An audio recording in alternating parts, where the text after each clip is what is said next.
कुल्लू का दशहरा इस बार सेलिब्रेट हो रहा है। अगर हो रहा है तो क्यों और अगर नहीं तो क्यों? आज की वीडियो में मैं यही बताऊंगी। तो आइए चलते हैं इस वीडियो के अंदर।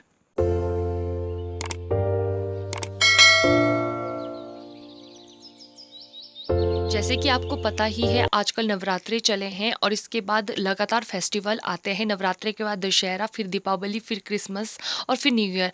तो ये पूरा जो लास्ट का एंड है ईयर का, वो फेस्टिवल सीजन ही होता है। तो खासकर जो अभी दशहरा आने वाला है उसके लिए लोग बहुत ज़्यादा एक्साइटेड है। और जिस तरह से पूरा जो ये साल है लॉकडाउन में ही कटा है और बहुत से फेस्टिवल जो फेयर है वो नहीं सेलिब्रेट हुए हैं। तो इस बार खासकर कुल्लू दशहरे को लेकर भी बहुत सारी उत्सुकता है लोगों की। तो सबसे पहले तो मैं बताऊं कि कुल्लू का दशहरा है क्या और ये कहाँ पर सेलिब्रेट होता है। दशहरा जो है एक इंटरनेशनल फेस्टिवल है, यानी कि अंतर्राष्ट्रीय त्यौहार है जो भारत के हर एक कोने कोने में बनाया जाता है और सेलिब्रेट करने का अलग अलग तरीका है। अगर मैं हिस्ट्री की बात करूं कि दशहरा क्यों सेलिब्रेट होता है, तो इसके पीछे दो स्टोरीज हैं। एक तो है कि पहली स्टोरी इसके पीछे ये है कि इस दिन भगवान राम जो है लंका पर विजय पाई थी, रावण को वध कर दिया गया था। और इस दिन जो है भगवान राम ने एक बुराई पर विजय पाई थी, यानी कि इसको बुराई पर अच्छाई की विजय का दिवस भी माना जाता है। और दूसरा, जैसे कि हमें पता है हमारे नवरात्रे चले हैं, 9 दिन नवरात्रे चलते हैं। तो जो माता दुर्गा है, तो कहते हैं कि महिषासुर के साथ है जो 9 दिनों तक युद्ध चला था और उसके बाद 10वें दिन माता ने उस महिषासुर का वध किया था।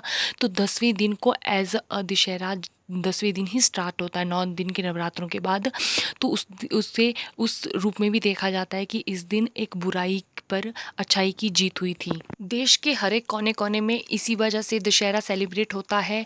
और इस दिन हर जगह पर इसको मनाने का जो तरीका है बहुत अलग अलग है। कई जगह मेघनाथ, कुंभकर्ण और रावण के पुतले जलाए जाते हैं।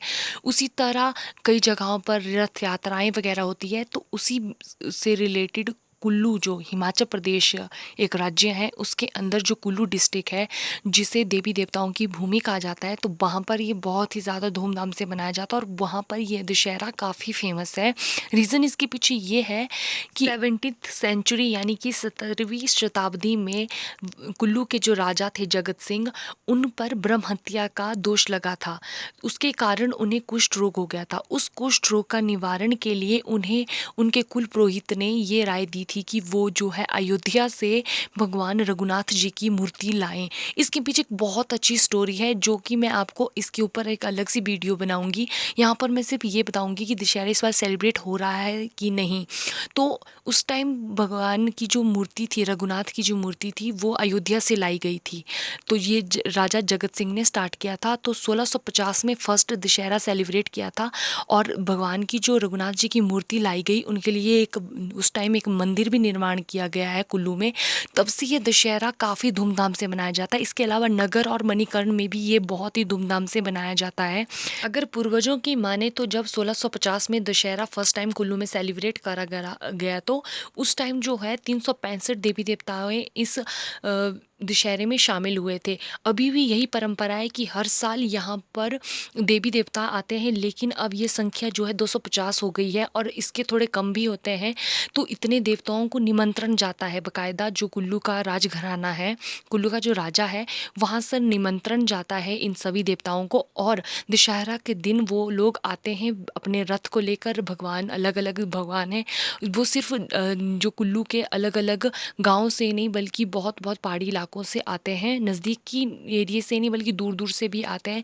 तो बाकायदा उन्हीं देवी देवताओं का रहने का पूरा आयोजन किया जाता है कमेटी द्वारा। दशहरे में जो है बहुत सारे देवी देवताओं के साथ पर्यटक भी आते हैं, दुकानें भी लगती हैं और यहाँ पर अलग अलग जो राज्य के लोग अपने सामान बेचने आते हैं। लेकिन सबसे जो ज़्यादा देखने लायक चीज़ होती है दशहरा में, वो 7 दिन तक ये दशहरा रहता है।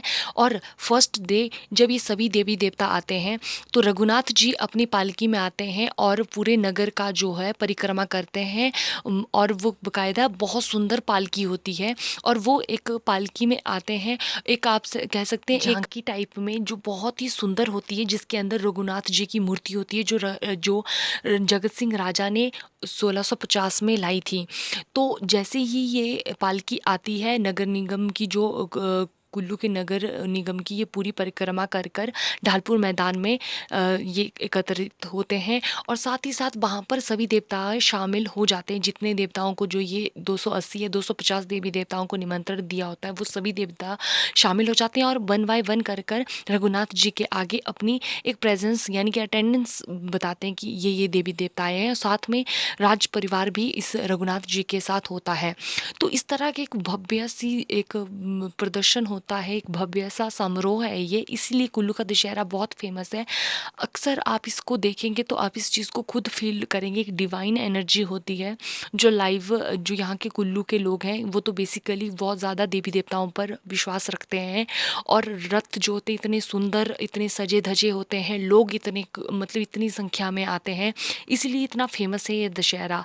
लेकिन जैसे आपको पता है कि इस बार कोरोना पैंडेमिक चला है, तो बहुत सी चीज़ें इस बार स्टॉप कर दी गई हैं।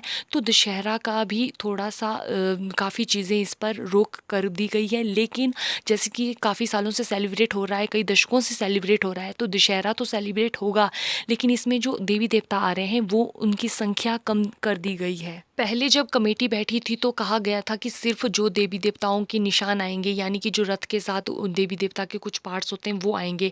लेकिन अब नई कमेटी के साथ जब कमेटी के देवताओं के कारदार बैठे और उनकी बैठक बैठी, तो उसमें निर्णय लिया गया है कि 7 जो होते हैं रथ आएँगे, जिनमें से जो मेन जो रथ हैं वो है, एक तो राज परिवार की जो दादी मानी जाती है हिडिंबा माता का रथ, उसके अलावा खराल का जो घाटी के बिजली महादेव हैं, राज परिवार की कुल देवी त्रिपुरा सुंदरी, खोखन के जो देवता हैं आदि ब्रह्मा, पीज के देवता जगदम्बिनी ऋषि और रैला से लक्ष्मी नारायण और डालपुर देवता के जो वीरनाथ देवता हैं वो इसमें शामिल होंगे, उनके रथ इसमें शामिल होंगे। कोरोना पेंडेमिक के चलते ये फैसला लिया गया है। अभी भी इस पे काफ़ी बैठक चली हुई है, काफ़ी चर्चा चली हुई है।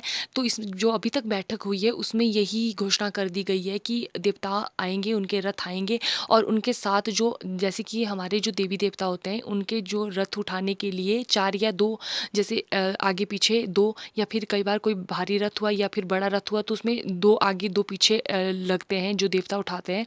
तो इस तरह से उनके साथ कुछ देवताओं के श्रद्धालु भी आएंगे उन देवताओं को उठाने के लिए, और साथ ही साथ देवताओं के कुछ सामान होते हैं और देवी देवता बहुत दूर दूर से आते हैं, पहाड़ी इलाकों से आते हैं और बाकायदा वो चल के आते हैं, श्रद्धालु देवताओं को पैदल लाते हैं। कई जैसे आपको पता है कि कुल्लू जो हिमाचल प्रदेश है वो एक पहाड़ी इलाका है, पहाड़ वाला, और गाँव के जो घर है वो बहुत पहाड़ में है, तो वहाँ से देवी देवता आते हैं। तो उनको उठाने के लिए उनके साथ देवालु जो होते हैं या श्रद्धालु भी आते हैं देवता को उठाने वाले। तो उनका बाकायदा दशहरे में उनकी सूची दी जाएगी, जो कमेटी है उनके पास सूची दी जाएगी और उनका 48 घंटे पहले पूरा जो कोरोना टेस्ट है उसका पूरा टेस्ट पूरा किया जाएगा और जो लोग उसमें शामिल होंगे कमेटी को पूरा उसकी सूची दी जाएगी कि किन किन लोगों को शामिल किया जाएगा और वो पूरी तरह स्वस्थ हैं। तो इस तरह से अभी भी चर्चा चली है, अभी भी कमेटी बैठी है, देवते के जो कारदार हैं अभी भी बात कर रहे हैं। तो आने वाले टाइम पे क्या कितने अभी कुछ 25 अक्टूबर से दशहरा स्टार्ट हो रहा है, तब तक क्या पता क्या हो, लेकिन इस बार कोरोना पैंडेमिक के चलते ये थोड़ा सा कम धूमधाम से मनाया जाएगा। लेकिन जो परंपरा चलती आई है, पालकी निकालना, रघुनाथ जो यात्रा होनी है वो तो होगी ही। तो इसी के साथ मेरी वीडियो मैं यहीं स्टॉप करती हूँ, लेकिन नेक्स्ट जो मेरी वीडियो होगी वो होगी कि क्यों दशहरा कुल्लू का जो ये रघुनाथ की जो मूर्ति लाई गई है, इसे लाने की क्या वजह थी और कैसे लाई गई है। तो आई होप कि आपको ये वीडियो अच्छी लगी होगी। तो मैं इस वीडियो को यहीं एंड करती हूँ।